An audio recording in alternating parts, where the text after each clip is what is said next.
Oh, these Japanese school children, they're always getting into trouble, at least in many games created by developers from the land of the rising sun. Monarch was no exception. Here, Shun Minado's academy was covered by a dome, inside which a fog begins to spread, making the students go crazy. As a student whose name we choose at the beginning, we have to help children and adults to visit all the buildings of the academy and figure out what's going on in them. First of all, Monarch is confused by the presentation of the story. There is no introducing, as such the main character remembers nothing. Amnesia, how refreshing. The director calls him extraordinary for some reason.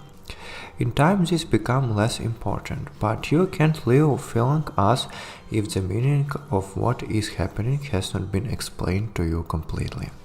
It turns out that people have learned how to make agreements with demons from a parallel world, with the very monarch from the title of the game. The participant of the duel gets the power, authority, according to his desires, but as soon as you use it in the real world, a stupefying fog appears around you. To break the contract, you must visit the parallel world 3 times and destroy the man's ideals, defending the monarch at the same time. You do that at all and the academy building is cleared. There are only 7 monarchs for each of the deadly scenes. The developers tried to make an interesting connection between these scenes and school themes. Bullying by classmates, boys' harassment of girls, suicide, envy, all sorts of themes are raised. For some of the villains, you even begin to feel sympathy, but for the most part their stories are banal. And if you only were the problem, there are also dialogues that are often so drawn out that you lose interest in the story and want to rewind their conversations. The heroes who join the protagonist and help him save the academy themselves made tragedies but do not pose a danger, so it seems like it should be curious to learn both the backstory of these students and the motives of the peoples who are ruining everyone else's lives at the same time. However, the companions are as formulaic as possible. The reserved girls with glasses who we meet in the library, the toad guy who solves problems with his fists. The image are so heckulated that even in the first meeting with the character you can understand what he is. At times Monarch overwhelms the player with too much dialogue. Watch a video, make a couple of steps, and then listen to the conversion again.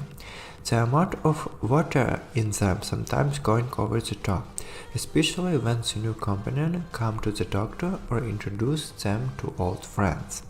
But the voices are almost everything, and the English dubbing, if not bad, does not save the fact that the game budget is obviously very small, so the action unfolds on the academic grounds. Get ready to run through the monotonous corridors with the same plans, things, and bulletin boards. At first, the game tries to seem like a horror. When you get to the location with the fog, zombie-like students, utter deadpan phrases and creaky floorboards add to the creepiness. But then you realize that they are nothing to be afraid of, and the entourage causes only boredom. Even if the building were the guys do gymnastic, everything looks quality bleak. At the same time, the authors have tried to recreate a real academy in the sense that there are students standing or sitting everywhere, when interacting with whom the hero keeps short dossiers. Plus, there are pamphlets and notes scattered everywhere. Somebody wrote down the password on the computer, somebody leaves note about underrated law. Occasionally, all of this is needed to solve puzzles. For example, a zombie-filled student will not let you into the right room, and you will find the compromise on his computer and force him to leave far away. However, you won't be able to solve the puzzle quickly. You will be to crack the creeper or study those very dossiers. Such moments are a bit tiresome because of the lack of normal hints, but without them the Academy would be a completely unnecessary scenario.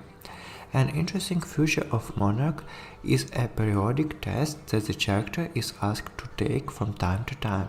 His new friends or random students may prepare a physiological test with a dozen questions on topic ranging from your dating behavior to choosing between two incident quick goddesses. Sometimes these tests turn out to be textual mini-stories with pictures. For example, there is the tale of the knight who tried to win the hand and had a princess and then ran off with her and got trapped by a monster. The decision you make shapes the player's egos, and the kinds of partner you get on the team depended on them. After the first test, you are given your first companion skeleton. It is determined depending on which parameter in your ego dominates. You can get companion with a crossbow that eventually learn magic tricks, or you can get a companion with a big axe that can put effects on your enemies. Over time, ego parameters increase, but through the affirmatives test and after successful battles, and new companions are unlocked along with it.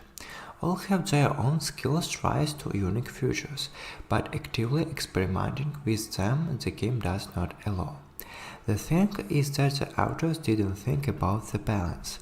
Each time a new student joins you or a new skeleton opens, you have to pump them from scratch. To do this, you have to buy combat tricks. After unlocking one of them, you increase the level of the character by 1.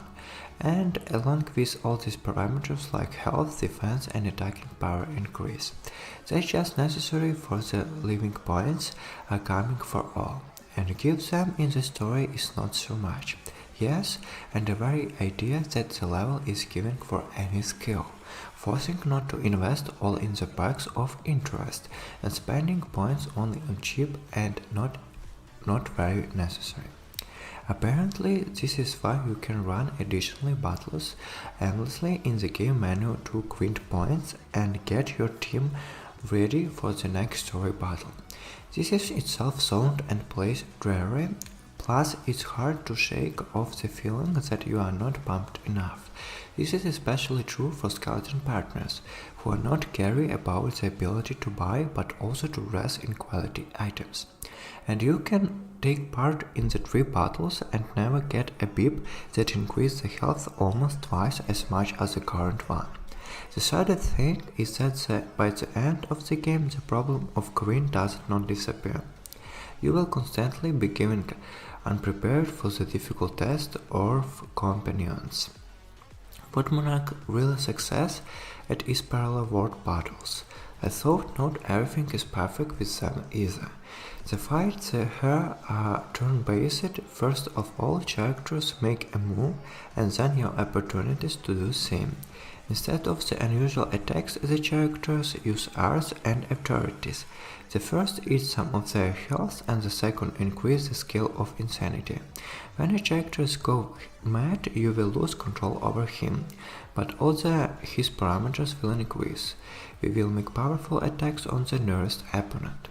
This is all you can take your wars far away, so that your mad companion is guaranteed to blockade your enemies. Expect that after 3 moves he will die. Battles are full of other mechanics. Never allows you to skip your turn and pass it to another. You can within 1 turn strike with the same character, however the insanity scale also goes up in this case, so you need to be careful. If the hero hits standing next to his partner, he will make an assist. This applies to the both player characters and opponents. Plus the game has a bonus for a backstabbing. In this case, not only will you do more damage, but there will be no counterattack. Monarch also solved the problem of missed moves by adding the evoke scale. If you have no one hit to hit, you can select resolve and the characters won't just stay where he's it, but will add a 25% to the appropriate scale. When it's full, it's not only important the parameter for a while, but also allows you to use the abilities without damaging your health and mind, and along with this becoming available as smashing technique, if of course you are already discovered them in the 3 skill. We get fascinating tactics battles and vary battle in the kind of puzzle. You decide who and in what order to hit, who will make the first hit, who will cede his turn to another, who can deal with opponents faster, and so on. But these fights have disadvantages. Firstly, the enemies are monotone. They are the same skeletons that your hero has, but they are dressed differently. Secondly, the artificial intelligence is bland. Many maps have traps that are active at the end of the turn, and skeletons aren't afraid to stand next to them, earning bloodling or becoming injured. Plus, they take their time approving to the player if they are standing far away, which causes you to spend a couple of extra turns to get them. Monark has some interesting and fresh ideas, but it's obvious that the team didn't have a lot of resources. The story itself could have been interesting, but it was greatly scratched. This makes you get tired of the dialogues and badly spoil the impression. You want to prize the combat system, but the monotonous and silly enemies do not allow it to reveal itself. If we ever release Monarch 2, I would like to see a correction errors, if only so that the player is not locked in boring corridors and the characters are not walking cliches. Thank you for watching.